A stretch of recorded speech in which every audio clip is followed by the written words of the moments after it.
తెలపనున్నారు చంద్రబాబు.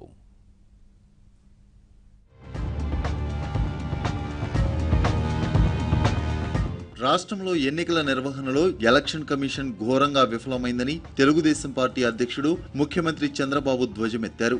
ఈవీఎంలు పనిచేయక లక్షలాది మంది ఓటర్లు మండుటెండల్లో నానా ఇబ్బందులు పడ్డారని, అర్ధరాత్రి వరకు పోలింగ్ నిర్వహణతో ఎన్నో అవస్థలకు గురయ్యారని ఆవేదన వ్యక్తం చేశారు. వైసీపీ, బీజేపీ ఫిర్యాదు చేస్తే ఆగమేఘాలపై అధికారులను బదిలీ చేయడం తప్ప ఈసీ సరైన పద్ధతిలో ఓటింగ్ నిర్వహణకు బాధ్యత తీసుకోలేదని తప్పుపట్టారు. ముందస్తు ప్రణాళిక ప్రకారమే ఇదంతా చేశారని, అనుమానించే పరిస్థితి కల్పించారని అన్నారు. గురువారం ఉదయమే ఓటర్లు పోలింగ్ కేంద్రాల వద్దకు వచ్చినా 30% వరకు ఈవీఎంలు పనిచేయకపోవడంతో వెనుదిరగాల్సి వచ్చిందన్నారు. సాక్షాత్తు సీఈఓ ఓటు వేయడానికి వెళ్లినా ఓటింగ్ యంత్రం పనిచేయలేదన్నారు.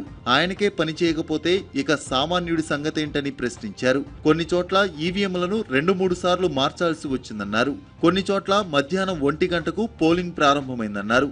దీనితో అర్ధరాత్రి వరకు పోలింగ్ కొనసాగిందన్నారు. నీ సీఈఓ ఓటేలేకపోయాడండి. ప్రూవ్ అయిందా ఈవీఎంలు పనిచేయవని? ఇప్పుడు మీ సీఈఓ చెప్తున్నాడు, మేమందరినీ ఎవరంటే వాళ్ళు రిక్రూట్ చేసుకున్నాం, వాళ్ళ తప్పుల వల్ల ఇవన్నీ జరుగుతుంది. అంటే వాళ్ళ తప్పులకు మేము ఈ ప్రైస్ పే చేయాలా?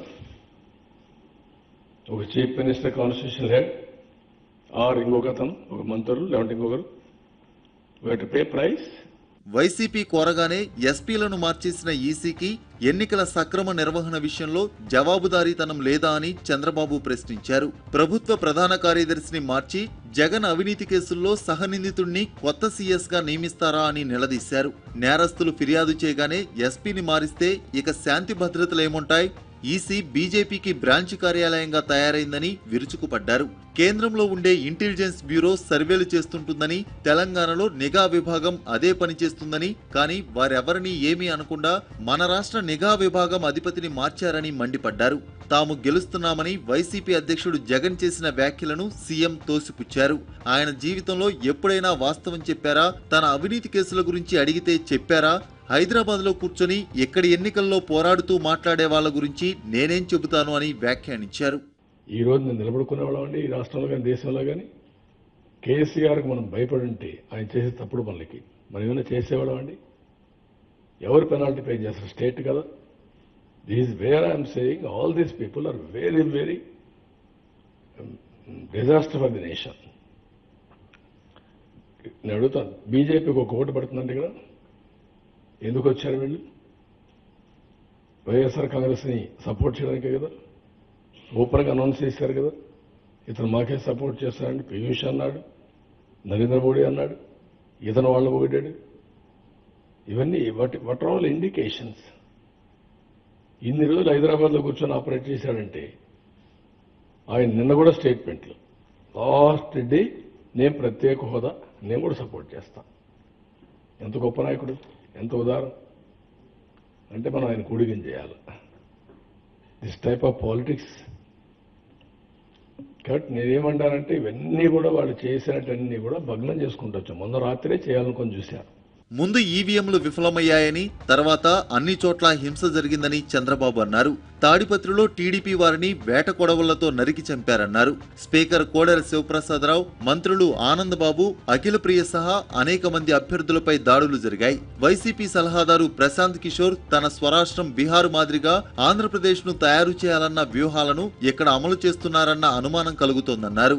ఆఫీసర్లకు డబ్బులిచ్చి కొనేయాలని చూశారన్నారు. ఒక ప్రతిపక్ష పార్టీకి ఇన్ని వేల కోట్ల రూపాయలు ఎక్కడి నుంచి వచ్చాయని ప్రశ్నించారు. కొన్ని వేల ఈవీఎంలు పనిచేయకపోతే ఇదేమంత పెద్ద సమస్య కాదని ఈసీ చెప్పడం దారుణమన్నారు. కావాలనే రాష్ట్రానికి కేంద్ర భద్రతా బలగాలను తగ్గించి పంపారని, 2014లో ఆంధ్రప్రదేశ్ ఎన్నికలు చివరి దశలో పెట్టారు, ఇప్పుడు మొదటి దశకు తెచ్చారని గుర్తు చేశారు. చంద్రబాబు ఇవాళ ఉదయం ఢిల్లీ వెళ్తున్నారు. పెద్ద సంఖ్యలో మంత్రులు, ఎంపీలు, కొందరు ఎమ్మెల్యేలతో మధ్యాహ్నం 12 గంటలకు అక్కడ కేంద్ర ఎన్నికల కమిషనర్లను కలవనున్నారు. ఆంధ్ర ఎన్నికల నిర్వహణలో ఈసీ వైఫల్యాలు, ప్రజలకు ఎదురైన సమస్యలపై ఫిర్యాదు చేయనున్నారు. వృద్ధులు తనను పెద్ద కొడుకులా చూసుకున్నారని, మహిళలు సోదరులా భావించారని, ప్రతి ఒక్కరూ తనను కుటుంబ సభ్యుల్లా చూసుకుని ఓటు వేశారని, వారందరికీ పాదాభివందనం తెలియజేసుకుంటున్నానని చంద్రబాబు చెప్పారు.